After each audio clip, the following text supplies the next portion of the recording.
আগামী বছরের জানুয়ারির প্রথম দিকে শিক্ষার্থীদের হাতে বই তুলে দেওয়া হবে বলে আশা করেছেন প্রাথমিক এবং গণশিক্ষা মন্ত্রণালয়ের উপদেষ্টা বিধান রঞ্জন রায় পোদ্দার। দুপুরে নেত্রকোনা সদর উপজেলার রাউরাও সরকারি প্রাথমিক বিদ্যালয় পরিদর্শন শেষে এই মন্তব্য করেন তিনি। এ সময় উপদেষ্টা বলেন, বছরের শুরুতেই প্রাথমিকের শিক্ষার্থীদের হাতে সব বই তুলে দেওয়ার লক্ষ্যে কাজ করছে সরকার। এর মধ্যে এই বিষয়ে বইয়ের টেন্ডার চলছে। বর্ষা মৌসুমে হাওড়া অঞ্চলের স্কুলগুলোতে শিক্ষার্থীদের উপস্থিতি দেখে সন্তোষ জানান উপদেষ্টা। এর আগে কেন্দুয়া সরকারি মডেল প্রাথমিক বিদ্যালয় সহ 3টি প্রাথমিক বিদ্যালয় পরিদর্শন করেন উপদেষ্টা বিধান রঞ্জন রায় পোদ্দার।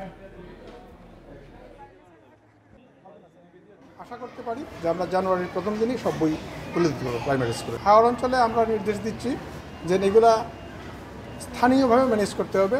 স্কুল তার অভিভাবকদের নিয়ে আমাদের উপজেলা প্রশাসন এবং জেলা প্রশাসনের সাহায্য নিয়ে